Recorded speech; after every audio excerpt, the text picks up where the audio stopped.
Today, India and China eliminate more girls than the number of girls born in America every year. Genocide is the deliberate, systematic destruction of an ethnic or religious group.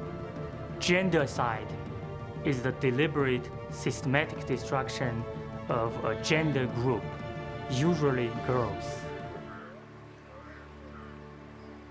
மனசில் அது வச்சிருக்கக்கூடாது. பையனாக இருந்தால் வச்சுக்கலாம், பெண்ணாக இருந்தால் ஒழிச்சு பண்ணலாம். அப்படி இப்படி பிடிச்சா தேர்ந்து போச்சு.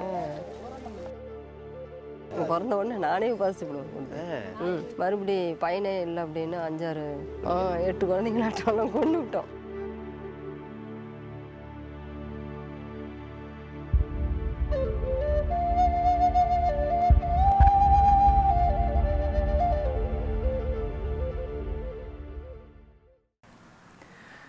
There's a genocide occurring in the world today. This genocide isn't based on race or religion. This genocide is based on gender. This so-called gendercide is killing millions of women every year, and very little is being done to end it. The words "it's a girl" should be a proclamation of joy, but instead they become the 3 deadliest words in the world today. I believe that you and I and the world community have a responsibility to act in the face of this injustice, because even as we're sharing our day together today, thousands of girls are losing their lives. This word gendercide was a new word for me. The first time I traveled to India with the Shadowline Films team, and I had spent my last nearly 2 decades traveling the world, filming stories of human need for humanitarian aid and development NGOs and nonprofits. I had seen the ravaging aftermath of extreme poverty, hunger, war, HIV/AIDS. I had stood in the desert where the Aral Sea used to be and witnessed the devastating consequences of Russia's Cold War on thousands whose families had fished the Aral Sea for generations. I had stood in front of the killing tree on the Cambodia killing fields where they'd bash the heads of babies before throwing them into open pit graves, and just wondered about the horrors of genocide.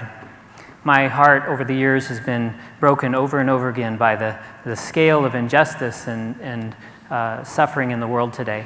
But nothing quite prepared me for the day that I stood at the edge of a field in southern India looking at a row of graves and listening to a woman share how she had personally strangled 8 of her own newborn baby girls because she didn't want a daughter, she wanted a son. She seemed like a kind woman. She didn't seem to feel any sense of remorse as she shared how her daughters were better off dead than living in poverty their whole lives. And later in that day, she sang us a song about her plight as a woman. She, at the age of 15, was excelling in school, had a bright future ahead of her when it was determined that she would be given as a second wife to her sister's husband because her sister was unable to have children. It was to be her job to bear her husband a son, and one she clearly took very seriously. This was when the word gendercide had a whole new meaning for me, because I realized that she's simply a product of the environment in which she's lived. You see, gendercide is a result of a strong cultural preference for sons, and is driven by centuries-old traditions that say boys are more valuable than girls. In India here, this strong son preference culture, as many of you may know, has resulted in 5 million girls being selectively aborted every year. The mortality rate for girls under the age of 5 is 75% higher than that of boys. And over 100,000 women are killed in dowry-related violence every year. In China, a similar son preference culture, combined with the one-child policy, has resulted in 37 million more men than women living today. And every year, 1 million more boys are born than girls. I mean, just pause for a moment to contemplate the impact of this, both inside and outside of China. The severe gender imbalance has created an epidemic of sex trafficking, and over 70,000 girls are kidnapped from their homes every year to be sold to families as child brides, families who would otherwise have no hope of finding wives for their sons. The one-child policy in China results in the most violence against women of any official policy in the world today. The women you see in this picture are awaiting forced abortions. You can see many of them are still in their pajamas. They were sleeping soundly in their beds when their doors were broken in by the family planning police in a family planning raid.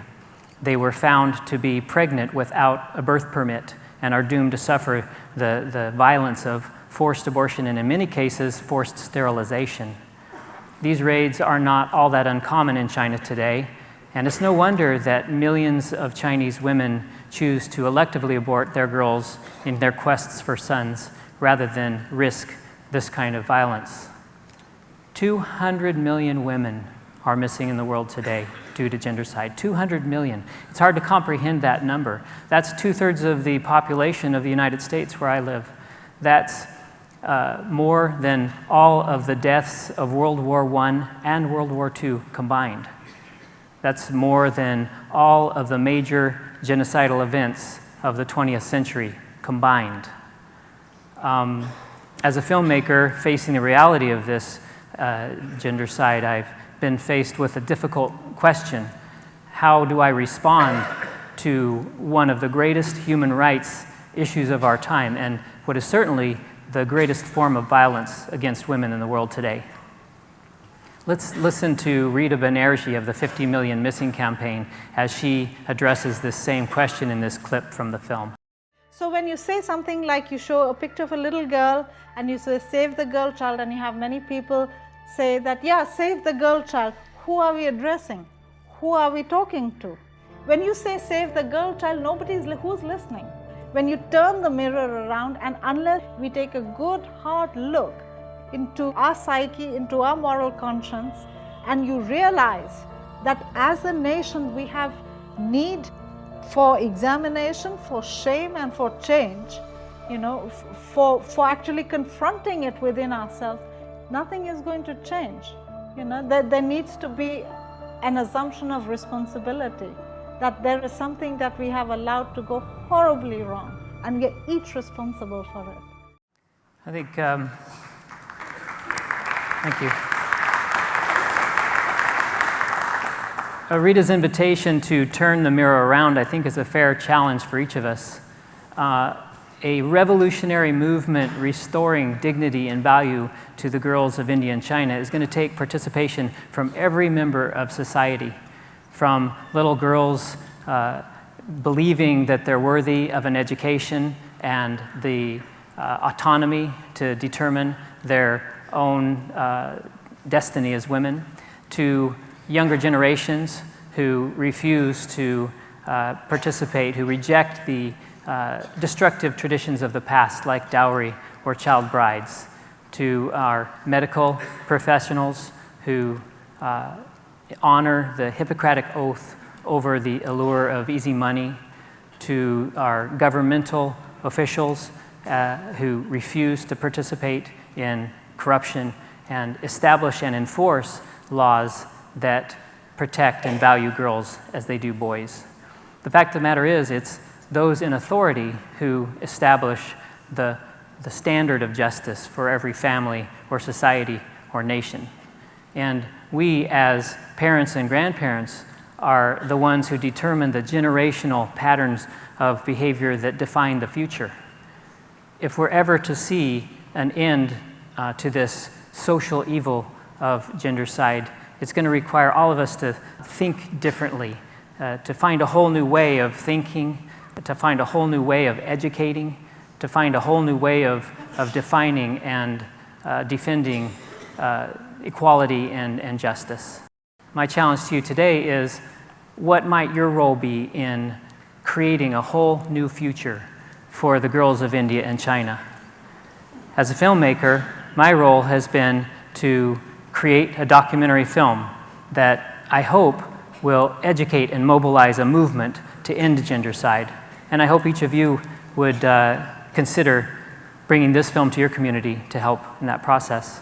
can we at least all agree to stand together against the devaluation of women in our own cultures and become culture changers? Will you